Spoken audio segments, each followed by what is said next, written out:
Hi guys, how's it going? Cade Moore. Today we're going to be talking about psychotic disorders and specifically schizophrenia. Guys, schizophrenia is a disorder. I've worked in mental health hospitals and places like that. I've known quite a few people that have had schizophrenia, and what I've noticed is lots of them have delusions. They have hallucinations. They talk to people. They act out in public, and they have they don't act. They have a different ability to perceive reality. So schizophrenia affects thinking, behavior, emotions, and reality. This can come because of genetic or neurobiologic or non-genetic, like for example, an injury at birth, an infection, and or even a nutritional factor. Um, Schizophrenia is believed to be an excess of dopamine. So there's factors such as GABA. This regulates your hormones and your neurotransmitters. You want GABA to be working correctly. For example, alcohol will mess with your GABA, and then GABA can't really regulate those other things like dopamine and other transmitters like that. So you want to keep that GABA okay. Substance abuse can cause that to go change. Um, but anyways, you want to have good amounts of dopamine, norepinephrine, epinephrine, and all those good hormones and transmitters that you want. Anyways, guys, so for schizophrenia, the typical age of onset is in the late teens, so like 16, 17, 18, 19, to the early 20s, like 23, 21, 22. That's usually when it happens. However, it does happen in young children and even in later in adulthood. Um, so, um, but most of the time after 25, 26, you're not gonna get schizophrenia. Schizophrenia, guys, this is a psychotic behavior for at least 6 months, and this is gonna impair your schoolwork, your self-care, relationships, and you're gonna be impaired, not gonna be able to go to work and stuff like that. Um, Anyways, guys, let's go over some positive symptoms for schizophrenia. That includes hallucinations, delusions, alterations in speech, bizarre behavior. So the person that I knew that had schizophrenia, I worked with her for a long time. She always was having hallucinations of her husband, and she'd end up cussing out her husband, while we were in there, and no one was there, obviously. So that's what you'll see. Patients with schizophrenia, that's something you might see. And then let's go over negative symptoms. That's affect. That's usually like a blunted, narrow range of expression or flat, like no facial expressions.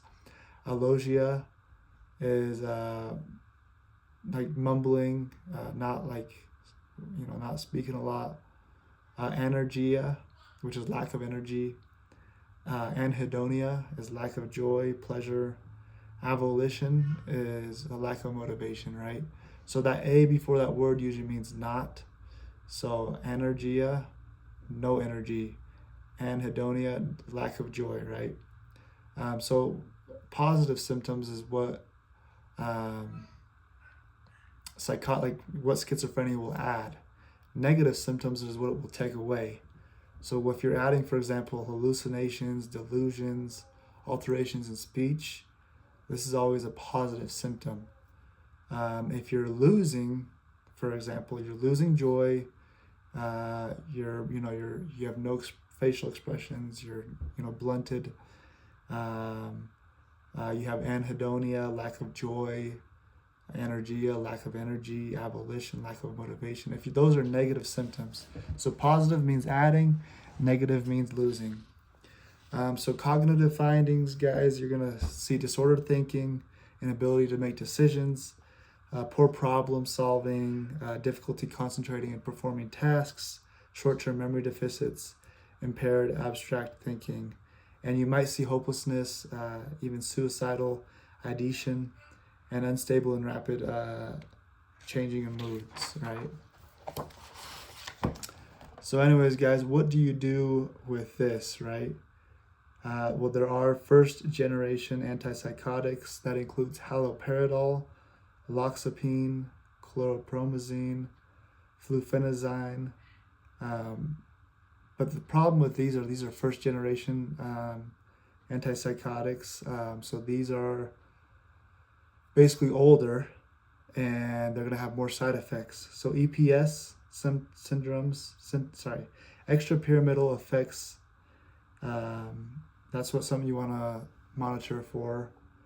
And also anticholinergic effects, guys. So that's where basically your body dries up, your mouth gets really dry, your eyes get really dry, you get a little constipated because you don't have that fluid pushing out your bowels.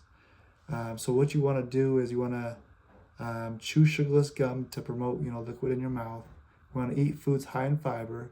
Guys, foods high in fiber, such as fruits and vegetables, that contain a lot of water in them. If you ever eat a lot of fruits and vegetables, you're gonna notice you're not as thirsty. Say for example, if you eat like some processed sugar, you're gonna be really thirsty. But if you're eating fruits and vegetables, you're not gonna be as thirsty. So that's why you want to eat high in fiber, and you want to drink up to 2 to 3 liters of fluid a day. So that's about 1 2-liter soda bottle and a half. And so these medications can cause you to be dizzy, orthostatic hypotension. And anyways, we'll go to the next second generation, guys. So these are a little bit better. They have less side effects, and they can still cause dizziness, sedation, and you got to monitor for granulocytosis, guys. So granulocytosis is when your white blood cells are low. White blood cells basically fight off infections. If they're under 5,000, you want to make sure to monitor that, because if they're under 5,000, if you get sick, those white blood cells aren't going to be fighting off that sickness, and you can get extremely sick, and you can even, something serious could happen. So you want to keep those white blood cells between 5,000 and 10,000.